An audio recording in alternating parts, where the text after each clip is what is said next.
నమస్తే, welcome to Bharati TV. నేను బాపయ్య. వాలంటీర్లకు వెన్నుపోటు, జగన్మార్క్ రాజకీయం అని చెప్పేసి ఈ వీడియోకి నేను ఒక టైటిల్ పెట్టాను. అంటే ఆంధ్రప్రదేశ్ మాజీ ముఖ్యమంత్రి వైఎస్ఆర్ కాంగ్రెస్ పార్టీ అధినేత వైఎస్ జగన్మోహన్ రెడ్డి వాలంటీర్లకు వెన్నుపోటు పొడిచాడా అని అంటే అవును అని అంటున్నాయి పొలిటికల్ వర్గాలన్నీ కూడా. అసలు వాలంటీర్లకి జగన్మోహన్ రెడ్డి వెన్నుపోటు ఎలా పొడుస్తారు? ఆ వ్యవస్థని తీసుకొచ్చిందే జగన్మోహన్ రెడ్డి కదా అని చెప్పేసి మీరు నన్ను అడగొచ్చు. టైటిల్లో కూడా ఎందుకు అలా పెట్టావు? కట్టప్ప బాహుబలిని పొడి చేస్తున్నట్టుగా వాలంటీర్లని జగన్మోహన్ రెడ్డి వెన్నుపోటు పొడిచినట్టు, కత్తితో పొడి చేసినట్టుగా ఎందుకు అలా పెట్టావని మీరు నన్ను అడగొచ్చు. ఆ డీటెయిల్స్ అన్నీ కూడా నేను తెలియజేస్తాను ఈ వీడియో ద్వారా. అయితే వాలంటీర్ వ్యవస్థ చాలా మంచి వ్యవస్థ అని చెప్పేసి నిన్న మొన్నటి వరకు చెప్పిన వైఎస్ఆర్ కాంగ్రెస్ పార్టీ, ఆ పార్టీలోని కీలక నేతలు ఇప్పుడు సడన్గా టంగ్ ట్విస్ట్ చేశారు. అంటే నాలిక మడతేశారు. వాలంటీర్ వ్యవస్థ వల్లే మనం ఓడిపోయామని చెప్పేసి అన్నారు. అయితే ఈ మాట అన్నది ఎవరో కాదు, జగన్మోహన్ రెడ్డికి అత్యంత సన్నిహితుడు, ఆయన క్యాబినెట్లో మంత్రిగా పనిచేసిన గుడివాడ అమర్నాథ్. ప్రస్తుతం మాజీ ఎమ్మెల్యేగా ఉన్న గుడివాడ అమర్నాథ్ వైసీపీ ఓడిపోవడానికి ముఖ్యమైన కారణాల్లో వాలంటీర్ వ్యవస్థ కూడా ఒకటి అని అన్నారు. అయితే అసలు వాలంటీర్ వ్యవస్థ వల్ల వైసీపీ ఓడిపోయిందా? వైసీపీ ఓటమికి వాలంటీర్ వ్యవస్థ ఎలా కారణమైంది? ఇలాంటి డీటెయిల్స్ అన్నీ కూడా ఈ వీడియో ద్వారా మనం మాట్లాడుకుందాం. అయితే 2019లో వైసీపీ అధికారంలోకి వచ్చాక వాలంటీర్ వ్యవస్థని తెర మీదకి తీసుకొచ్చారు. ప్రజలకి ప్రభుత్వానికి మధ్య వారధిగా ఉంటూ సేవ చేయడానికి వీళ్ళు ఉపయోగపడతారని చెప్పేసి జగన్మోహన్ రెడ్డి మాట్లాడారు. అయినప్పటికీ కూడా వాళ్ళకి 5,000 రూపాయలు గౌరవ వేతనం ఇస్తాము అని చెప్పేసి అన్నారు. అయితే ఈ వాలంటీర్ ఉద్యోగంలో చేరదాము అని చెప్పేసి చాలామంది ముందుకొచ్చారు.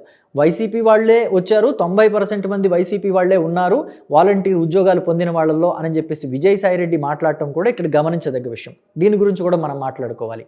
అయితే చాలామంది వాలంటీర్ ఉద్యోగంలోకి ఎందుకు వచ్చారు? కేవలం 5,000 రూపాయలే అని చెప్పేసి మనం అనుకోవచ్చు. కానీ వాళ్ళు ఎందుకు వచ్చారంటే సొంత ఊళ్ళో, సొంత ఇంట్లో తల్లిదండ్రుల దగ్గర ఉంటూ ఈ వాలంటీర్ ఉద్యోగాన్ని చేసుకోవచ్చు అని చెప్పేసి వాళ్ళు భావించారు. ఈ వాలంటీర్ ఉద్యోగంలో మొదట్లో వీళ్ళు చెప్పిన పనులు ఏంటంటే రేషన్ ఇవ్వటము, నెలకోసారి పెన్షన్లు ఇవ్వటం అని చెప్పేసి చెప్పారు.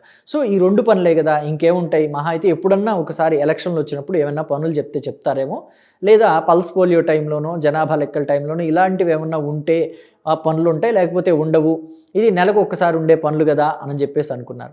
లేకపోతే ఎవరైనా సర్టిఫికెట్ల కోసం, క్యాస్ట్ సర్టిఫికెట్ల కోసం, రేషన్ కార్డుల కోసం అప్లై చేసుకున్నప్పుడే కదా పనులు అని చెప్పేసి అనుకున్నారు. కాబట్టి ఈ వాలంటీర్ ఉద్యోగం అనే దాన్ని పార్ట్ టైంగా పెట్టుకుని ఫుల్ టైంగా వ్యవసాయమో, లేకపోతే వ్యాపారమో, లేకపోతే ఇంకొక పని ఏదైనా చేసుకుందాం, వర్క్ ఫ్రమ్ హోమ్లో కూడా వర్క్ చేసుకోవచ్చు కదా, చాలా సోర్సెస్ ఉన్నాయి కదా అనుకున్నారు. అయితే తీరా చూస్తే ఏమైంది? కట్ చేస్తే వాలంటీర్ వ్యవస్థని వాళ్ళు ఏర్పాటు చేసుకుంది గొడ్డు చాకిరీ చేయించుకోవడానికని అర్థమైంది. అడ్డమైన పనులన్నీ కూడా తీసుకొచ్చి వాలంటీర్ల నెత్తినే రుద్దారు. మనం చూసుకుంటే అసలు తెలుగుదేశం పార్టీ ఓట్లు ఒక్కొక్క వార్డులో ఎన్నున్నాయో మాకు లెక్క కావాలి. వాళ్ళు ఎప్పటి నుంచి తెలుగుదేశం పార్టీకి అసోసియేట్ అయి ఉన్నారు ప్రజలు, అలాగే ఎందుకు ఓటేస్తున్నారు తెలుగుదేశం పార్టీకి అనే డీటెయిల్స్ కూడా కావాలని చెప్పేసి ప్రతి ఒక్కటి స్టాటిస్టిక్స్ వైజ్గా వాళ్ళు లెక్కలు తీయటం మొదలుపెట్టారు.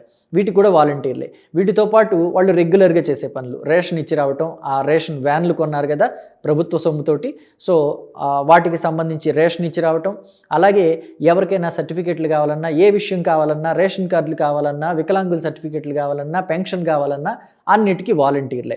సో ఈ దెబ్బతోటి వాలంటీర్లకి బుర్ర బొప్పి గట్టిపోయింది. ఇదేంటి ఇచ్చే 5,000కి ఇన్ని రకాల పనుల 50 పనులు చేపిస్తున్నారు, 5,000 రూపాయలు ఇచ్చి రోజుకి 50 పనులు, ఇదేంటి తిరగలేక చేస్తున్నాను, చేయలేక చేస్తున్నాను, వాళ్ళకి ఒక విసుగు వచ్చింది.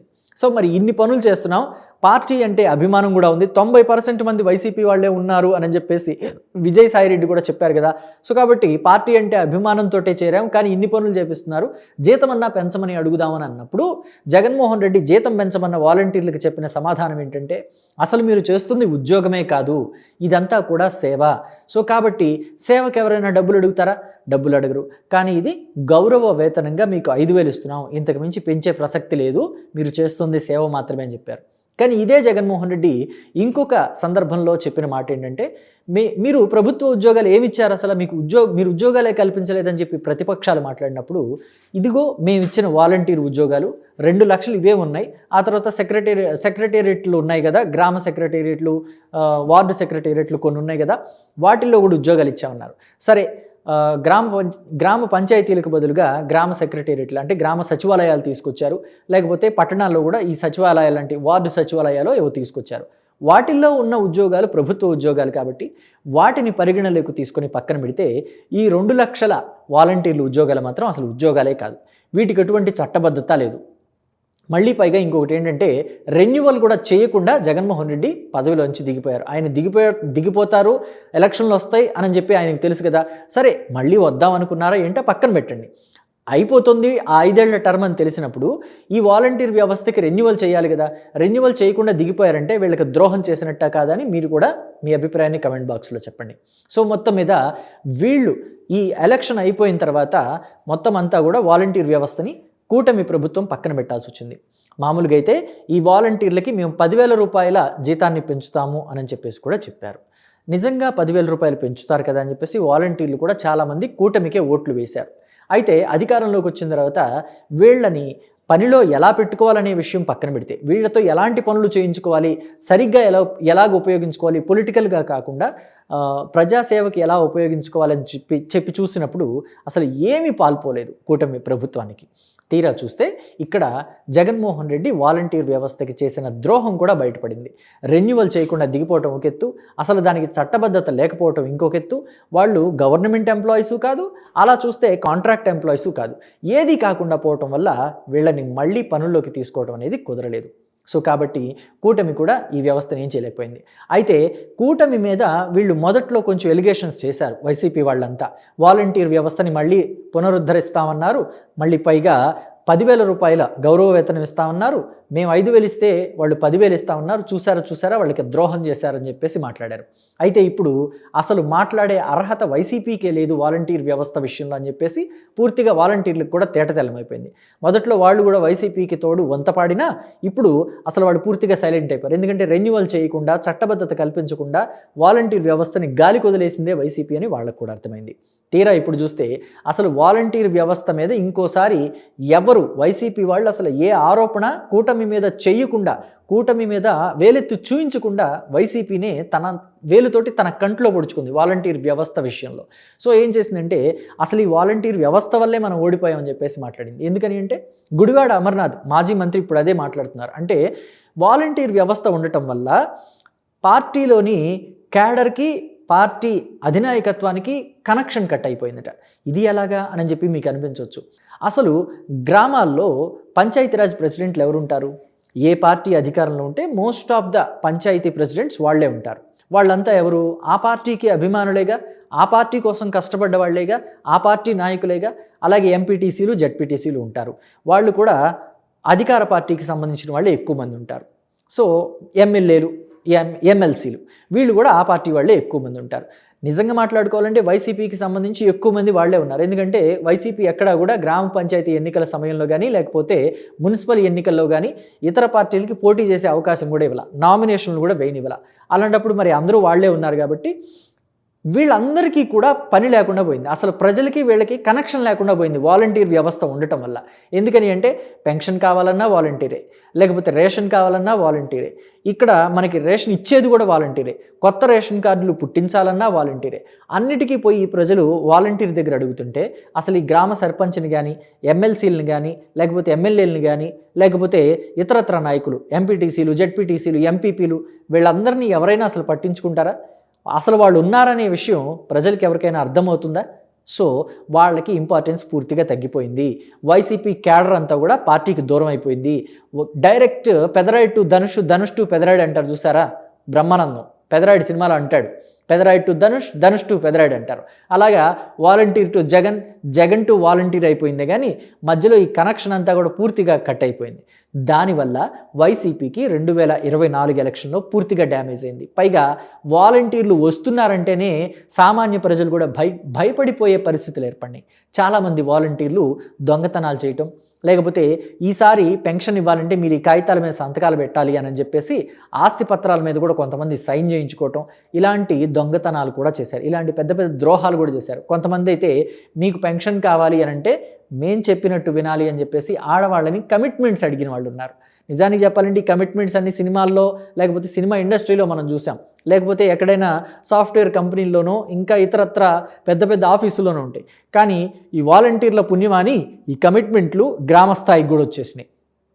నేను చెప్పినట్టు వినకపోతే, నేను చెప్పినట్టుగా ఉండకపోతే నీకు పెన్షన్ రానివ్వను, నీ పెన్షన్ కట్ చేస్తాను, వచ్చే పెన్షన్ ఆపేస్తాను, నీకు వచ్చే రేషన్ ఆపేస్తాను, ఇలాగా వాళ్ళని బెదిరించి కొంతమంది ఇబ్బందులు పాలు చేశారు. ఇలా ఇబ్బందులు పాలవుతున్నప్పుడు కొంతమంది వెళ్ళి పోలీస్ స్టేషన్లో కంప్లైంట్ చేస్తే అవన్నీ కూడా బయటకు వచ్చాయి.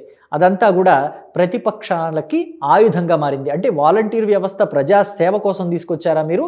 మీ పార్టీని బలోపేతం చేసుకోవడానికి తీసుకొచ్చారా? వైసీపీని బలోపేతం చేసుకోవడానికి తీసుకొచ్చారా అని తెలుగుదేశం పార్టీ, జనసేన పార్టీ వాళ్ళంతా కూడా ఒక పెద్ద ఎత్తున ఉద్యమంలాగా చేశారు. వాలంటీర్ వ్యవస్థ జగన్మోహన్ రెడ్డి ఒక రౌడీ వ్యవస్థలాగా తయారు చేశాడు, వాలంటీర్ వ్యవస్థ ఊళ్ళ మీద పడి ఇష్టానుసారంగా ప్రవర్తిస్తోంది అని చెప్పేసి కొంతమంది నాయకులు మాట్లాడిన సందర్భం ఉంది. దాన్ని వాలంటీర్లంతా కూడా వ్యతిరేకించిన సందర్భం ఉంది. వాళ్ళ వైపు తప్పున్నా కానీ వాలంటీర్లంతా కూడా, అంటే వాలంటీర్లో కొంతమంది తప్పు చేసినా అందరిని అంటారు. వాలంటీర్ వ్యవస్థకు అందరికీ కూడా చెడ్డ పేరు వచ్చేస్తుంది. కాబట్టి ఆ మాట అనకూడదు మీరు అని చెప్పేసి వాళ్ళు రోడ్డు మీదకి వచ్చినా ఫలితం లేకుండా పోయింది. 2024 ఎన్నికల్లో కూటమికి ఒక భారీ స్థాయిలో మెజారిటీ వచ్చింది. వాలంటీర్ వ్యవస్థ వల్లే ఇక్కడ వైసీపీకి కొంత డ్యామేజ్ కూడా జరిగింది అనే మాటలో వాస్తవం లేదని చెప్పలేం, ఉందని చెప్పలేం. అయితే ఆ మాట బయట వాళ్ళు అనొచ్చు కానీ వైసీపీ నాయకులు మాత్రం అనకూడదు. వాలంటీర్ వ్యవస్థ వల్లే వైసీపీకి డ్యామేజ్ అయింది అని చెప్పేసి. అయితే ఇప్పుడు గుడివాడ అమర్నాథ్ స్వయంగా బయటకు వచ్చి ఒక ప్రెస్ మీట్లో వాలంటీర్ వ్యవస్థ వల్లే మనం ఓడిపోయాం, క్యాడర్ అంతా కూడా దూరం అయిపోయింది పార్టీకి, వాలంటీర్ వ్యవస్థ లేకపోతే అసలు మనకి ఈ స్థాయిలో భారీ ఓటమి ఉండేది కాదు, మనం 11 సీట్లకి పరిమితం అయిపోయే వాళ్ళం కాదు అని చెప్పేసి మాట్లాడటం మాత్రం వాలంటీర్లందరికీ కూడా విస్మయానికి గురి చేస్తుంది, వాళ్ళందరికీ కూడా కోపాన్ని కూడా తెప్పిస్తుంది. అయితే మరి భవిష్యత్తులో వాలంటీర్లు వైసీపీకి దగ్గరవుతారా, లేదంటే భవిష్యత్తులో కూడా వాళ్ళంతా కూటమితోనే ఉండి వాలంటీర్లంతా కూడా కూటమికే సపోర్ట్ చేసి వైసీపీని మరోసారి డ్యామేజ్ చేస్తారా? ఏం జరగబోతుంది ఏంటి అనేది తెలియాలంటే మాత్రం వేచి చూడక తప్పదు. అయితే మీ అభిప్రాయాన్ని కూడా కమెంట్ బాక్స్లో చెప్పండి. వాలంటీర్ వ్యవస్థని తెర మీదకి తీసుకొచ్చిన జగన్మోహన్ రెడ్డి దానికి చట్టబద్ధత కల్పించకుండా, అసలు వాళ్ళ ఉద్యోగానికి ఒక అర్హత కూడా లేకుండా, వాళ్ళ ఉద్యోగాన్ని ఉద్యోగంగా కూడా కాకుండా అలా వాళ్ళని గాలికి వదిలేసి రాజకీయంగా ఉపయోగించుకున్నాడు అనుకోవాలా? లేకపోతే అంతా తెలిసే వాలంటీర్లు కావాలనే జగన్మోహన్ రెడ్డి మీద భక్తితో జాయిన్ అయ్యారు, కానీ తదనంతర కాలంలో అది వైసీపీకే డ్యామేజ్ చేసింది అని చెప్పేసి అనుకోవాలా? మీ అభిప్రాయాన్ని కమెంట్ బాక్స్లో తెలియచేయండి. Thank you.